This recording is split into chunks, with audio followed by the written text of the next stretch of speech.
Good morning dear students. In 10th standard mathsல exercise 1.2 நம்ம பார்க்க போறோம். ஸோ இந்த கண்டென்ட் உங்களுக்கு ஈஸியாக அண்டர்ஸ்டாண்ட் பண்ணுறதுக்காக நான் சின்ன ஒரு கதை சொல்ல போகிறேன். பார்த்தீங்கன்னா ஒரு நாள் வந்து ஐஷோட பர்த்டே பார்ட்டி. ஸோ அவள் வந்து ரொம்ப எக்ஸைட்டடாக இருக்கா, இருந்தாலும் லைட்டாக ஃபீல் பண்ணுறா.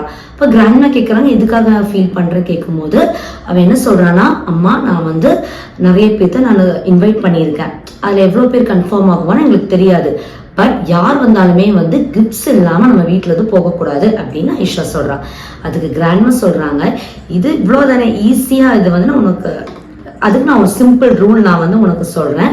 ஒரு குழந்தை வந்தா ஒரு கிஃப்ட் கொடுப்போம், எக்ஸ்ட்ரா 3 கிஃப்ட்ஸ் நம்ம வச்சுக்கலாம்.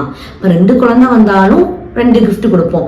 எக்ஸ்ட்ரா என்ன பண்றோம், 3 கிஃப்ட்ஸ் நம்ம எக்ஸ்ட்ரா வச்சுக்கிட்டோம்னா எந்த குழந்தை வந்தாலும் கிஃப்ட்ஸ் இல்லாம நம்ம வீட்டுல இருந்து போக வேண்டாம் அப்படின்னு சொல்லி கிராண்ட்மா சொல்றாங்க. ஸோ இதுக்கு ஒரு சிம்பிளான ரூல் இருக்கு, இதுக்கு ஒரு சின்ன ஃபார்முலா இருக்குன்னு கிராண்ட்மா சொல்றாங்க. என்ன ஃபார்முலானா y is equal to x plus 3. Okay children. The next morning வந்து ஐஷா வந்து ஒவ்வொரு ஃப்ரெண்டாக இன்வைட் பண்ணி கன்ஃபார்மாக வருவீங்களான்னு கேட்குறான். அப்போ வருவோன்னு சொல்லி 5 பேர் வந்து கன்ஃபார்ம் ஆகுறாங்க. தென் இப்போ பாருங்க, நான் என்ன சொன்னேன், ஒரு ஃப்ரெண்டுக்கு ஒரு கிஃப்ட் கொடுக்குறோம். ஸோ எக்ஸ்ட்ரா வந்து எவ்வளோ கிஃப்ட்ஸ் இருக்கு நம்ம கிட்ட, 3 கிஃப்ட்ஸ் இருக்கு. ஸோ செகண்ட் ஒரு ஃப்ரெண்டு வராங்க, எவ்வளோ கிஃப்ட்ஸ் நம்ம எக்ஸ்ட்ரா வச்சிருக்கணும், 3 கிஃப்ட்ஸ் வந்து நம்ம வச்சிருக்கணும். ஓகே, ஒரு டேபிள் காலம் போட்டிருக்கேன். இங்க பாருங்க, நம்ம ஈக்குவேஷன் என்னது, y is equal to x plus 3. So எக்ஸுங்கிறது என்னது, எக்ஸுங்கிறது வந்து கிட்ஸ், அவங்களோட ஃப்ரெண்ட்ஸ்.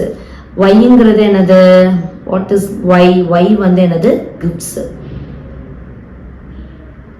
ஸோ ஒரு குழந்தை வராங்க, ஒரு கிஃப்ட் கொடுக்குறோம், எக்ஸ்ட்ரா எவ்வளோ இருக்கு, 3 கிஃப்ட்ஸ் இருக்கு. ஸோ 2 பேர் வராங்க, எவ்வளோ 2 கிஃப்ட் கொடுக்குறோம், எக்ஸ்ட்ரா எவ்வளோ கிஃப்ட்ஸ் இருக்கணும், 3 கிஃப்ட்ஸ் இருக்கணும். அப்போ 2 + 3 5.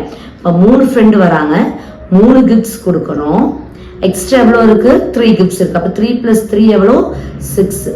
ஸோ இந்த சம் தான், இந்த கான்செப்ட் தான் சில்ட்ரன் நம்ம எக்ஸசைஸ் 1.2ல 4th சம்மா உங்களுக்கு இருக்கு. ஸோ 4th சம்மோட கொஸ்டின் பார்த்தீங்கன்னா, a relation is given by the set xy, y is equal to x plus 3. எப்பவுமே ஈக்குவல் டுக்கு லெஃப்ட் சைடு இருக்கிறத நம்ம வந்து கண்டுபிடிக்கணும். ஸோ y தான் நம்ம கண்டுபிடிக்க போறோம். ஸோ எக்ஸோட வேல்யூ கொடுத்துருக்காங்க 0 1 2 3 4 5. ஸோ அவங்க 5 ஃப்ரெண்ட்ஸை வந்து இன்வைட் பண்றாங்களா, ஐஷா வந்து இன்வைட் பண்றாங்களா. ஸோ இது இந்த 5 ஃப்ரெண்ட்ஸ், இதுதான் உங்களோட எக்ஸோட நம்பர் கொடுத்துருக்காங்க. So determine it's domain and range கேட்குறாங்க. ஓகேவா. ஸோ இந்த ஃபார்முலா, இந்த ஈக்குவேஷன் நீங்க ஒவ்வொன்றா போட்டு நீங்க சப்ஸ்டியூட் பண்றது தான் இந்த கான்செப்ட்.